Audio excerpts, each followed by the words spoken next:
Last year, I made a video unpacking how to customize HyperOS version 2, but since then, we now have HyperOS version 3 available, and I've actually got it running on my brand new Xiaomi 17 here, which, by the way, is an absolutely gorgeous phone in terms of design and feel in the hand. But after spending quite a bit of time now playing around with the software, I thought you might like to see how you can level up its customization capability. So without further ado, grab a drink, get comfortable, and let's begin. Now, I'm going to be upfront with you folks. Somewhat disappointingly, there actually aren't a whole heap of very obvious changes between HyperOS 2 and 3. And in fact, the first thing that I did after setting up my Xiaomi 17 was I ran through all the issues that I described in this video here. And unfortunately, literally not one of the 11 issues that I mentioned has been addressed at all. So that was disappointing. But there are still a few neat quality of life improvements that they've made with this version of their OS, a bunch of which are actually related to customization as well, starting with our lock screen customizations. So now you can actually customize your lock screen directly from the lock screen itself simply by long pressing. However, to do so, you may first need to come into the settings app, then into this lock screen section. And there's actually a few toggles that we want to enable here, including the aforementioned press and hold to edit one. But while we're here, I also want to enable this double tap to wake or turn off toggle. There's also an option here for customizing the lock screen shortcut. So I'm going to set this one to torch, then I'll just leave this one set to launch the camera. But now that we've done that, I can go ahead and lock my phone, then double tap to wake up, which we just enabled, and I can now long press and tap on customize lock screen. I'll then enter my biometrics, and now we're taken to a brand new lock screen customization system that's been introduced with HyperOS 3. So similar to how it works on iOS, we now have what are called wallpaper sets up here. And this is great because in past versions of HyperOS, whenever you customized your lock screen, any old lock screen configurations just got completely lost into the ether. But now you can actually come in here and let's say you've got a lock screen setup that you're really happy with, you can now swipe left, then tap the blue plus button, and that'll let you create a brand new lock screen setup without getting rid of the previous one. So that's great, but then another new customization option that we have with HyperOS 3 is that we can now transform any custom static wallpaper image that we like into a live animated wallpaper. To do so, you just need to unlock your phone, then come into your settings, then scroll down to this personalization section, then come down a bit to this AI dynamic wallpapers option, and from here, you'll find any past options available, as well as a few default options down the bottom too, but we can also tap this blue plus button to add our own images as well. So I'll go ahead and add this wallpaper that I downloaded via my wallpaper app, Lumina Walls. Then once it's finished being analyzed, I'll hit generate and it will take a few minutes to complete. So I'll speed this up. But once complete, you get the option to apply it to your lock screen or home screen. And for now, I'm just going to select both. And I mean, how good does that look?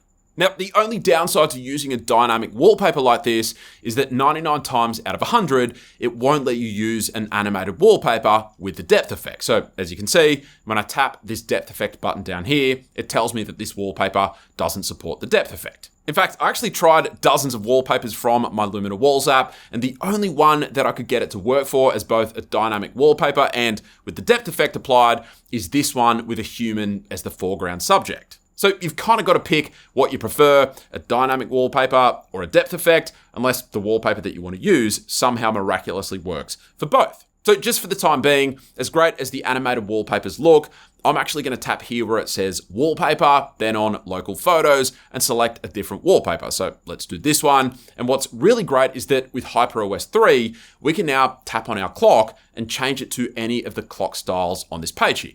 So we've got our classic clocks at the top, then our big clocks below that. We've got these Eastern aesthetic clocks down here, these magazine clocks below that, and we also have these doodle lock screen options down the bottom as well, but I've found that these two options are a little bit glitchy. But I'm going to come back up and pick one of these big clocks, and honestly, I love pretty much every single one of these, but I'm just going to go with this one here. Then I'm going to come over to this fonts tab and switch between these various effects. So we've got blend, overlap, and gradient, and I tend to prefer either gradient or blend, so we'll go with blend for the time being. Then I'm just going to switch the hours color to this blue option here, then tweak it a little bit like so, and I'm also going to set the minutes color to this option here. And there we go. We've got this big, beautiful clock where the hours digit hides behind the top of the mountain there for a very subtle yet lovely depth effect. And we've got those colors set up to match the wallpaper beautifully. And that's the biggest difference with HyperOS 3 over version 2, is that we now have much more control over our lock screen clocks, regardless of what style that we've picked from the get-go.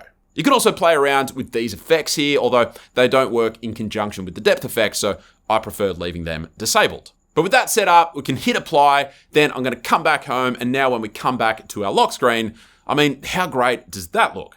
Then if we long press and tap on customize lock screen again, once you're happy with the lock screen configuration, as I said, if you then want to try out a new one, that's where you can then swipe across and tap the blue plus button and create a brand new one however you like. And then anytime you want to switch back, you can now do so via this My Set section, easy as you like.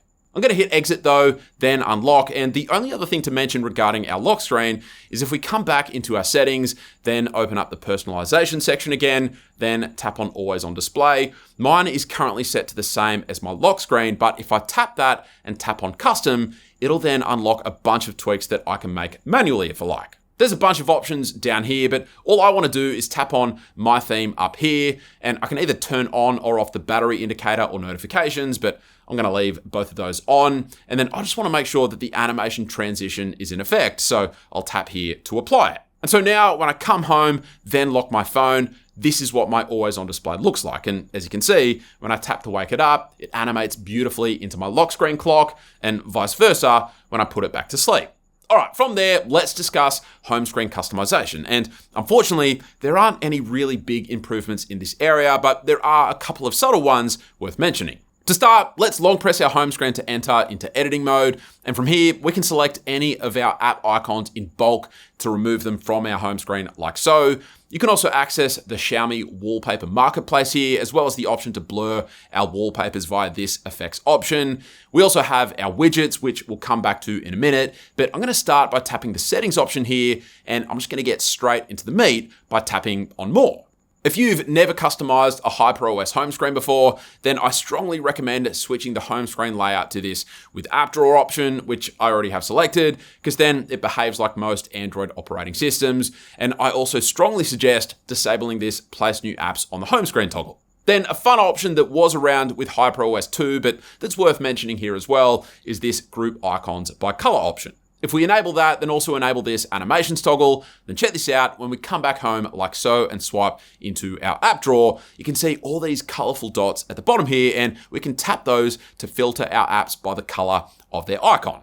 I mean, you'll obviously need to have a pretty good memory for the color of your app icons, but it is a thoughtful little addition that you might find super helpful. But while we're here, if we tap the settings cog up here, we can tap on this manage app categories option, and you'll see that this is filled with suggestions automatically. Now, the only issue is that even with this feature enabled, the app drawer still starts with an all page. So any categorized apps don't get filtered out. So I actually tend to leave this option disabled altogether, but you could very well use this if you so desire. Now, while we're here, I am actually going to come back and disable the group icons by color option because I don't use that myself. But the other thing that we can tweak in here is the app drawer background. By default, it switches between a fully opaque light and dark background, depending on whether your phone system dark theme is active or not. But you might actually want to go for a less opaque background color by increasing this transparency slider here. So I'll set mine to somewhere between 25 and 50%, then hit apply, and there we go. The only thing that I don't love about this is that it doesn't blur the wallpaper here too, which I think would be beneficial, so hopefully that gets added in a future software update. Then if we come back home and long press again, then tap on settings, then on more, I also like switching this swipe down on the home screen option to notification shade and control center, because again, that's how it usually works on other Android skins. But then a new option with HyperOS 3 is this home screen search option. It's actually disabled by default, but if we turn it on, then come back home, you can see we get this new liquid glass inspired search button at the bottom of our home screen instead of that little arrow app drawer indicator that we used to have. You can then obviously tap that to launch the search functionality, but I honestly don't foresee myself using this feature too much. So for me, it's a matter of whether I prefer the look of that search bar or the little arrow, but I'm going to leave it enabled for now as it's going to suit the home screen setup that I'm going to put together in a moment quite nicely. Then if we long press again, then tap settings and tap on more, HyperOS 3 finally adds in this new toggle that lets us double tap an empty spot on the home screen to lock our phone. So I'm actually going to go ahead and enable that as well. Then I like to disable this fill cells of uninstalled apps toggle. I'm also going to change this don't show text option to on widgets, and I'm also going to change my home screen layout to 5x8. And that's mainly just because it'll give me the most flexibility when it comes time to set up my home screen setup in a moment. The only other thing that I like doing is coming back into my home screen settings by long pressing, tapping settings, then tapping more, and down the bottom here, I like switching this arrange items in recents option from the default vertical option to the much more standard horizontal option, which again is how it works on pretty much every other OS, so I'm much more accustomed to it. And that's really all there is to our home screen customization. But of course, I'm sure that you didn't come here for just the basics. You want to know how to set up home screens that look like this, or even like this. But honestly, folks, the process is literally completely unchanged compared to last year's HyperOS customization video. So there's not that much point in going into as much detail in this video. So absolutely watch that video if you want the full rundown, but I will showcase a very simple setup for the purposes of this video.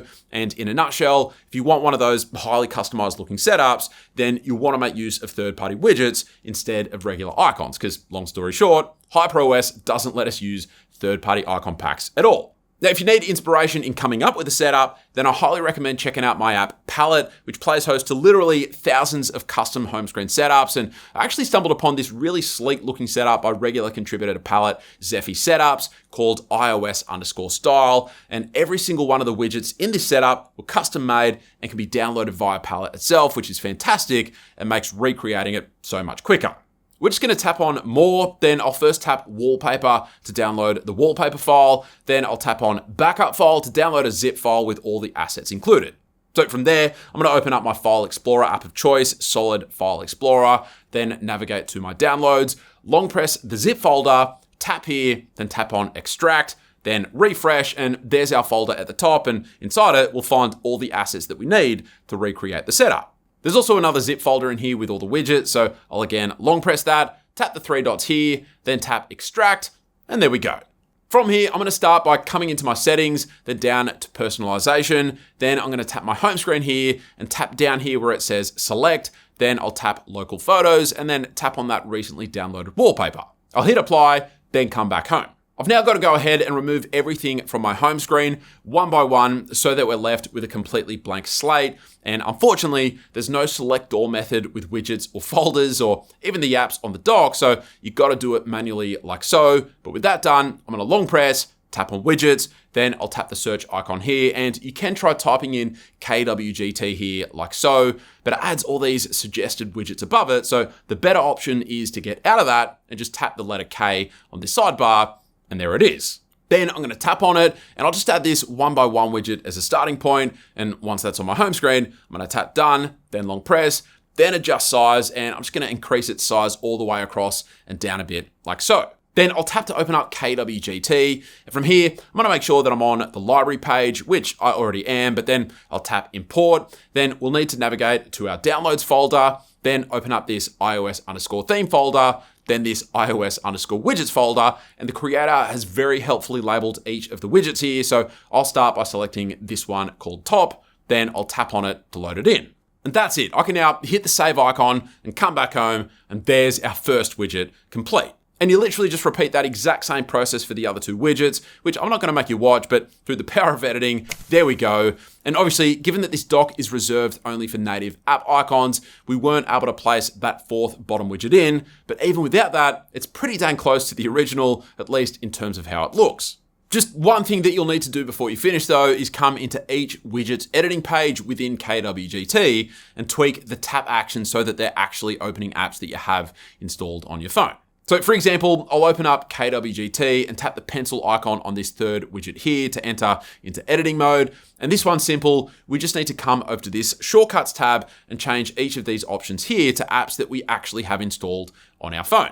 So I'll tap here where it says notes, then I'll scroll all the way down until I get to the notes app. And once I do, I'll tap to select it. I do have Spotify and Chrome installed already, so that can be left as is, but I will need to tweak the other ones, but I'm not going to make you watch me do that. So again, through the power of editing, I'll just tap to save that, then come back home and check this out. Each of those app icons now open up apps that I have installed on my phone.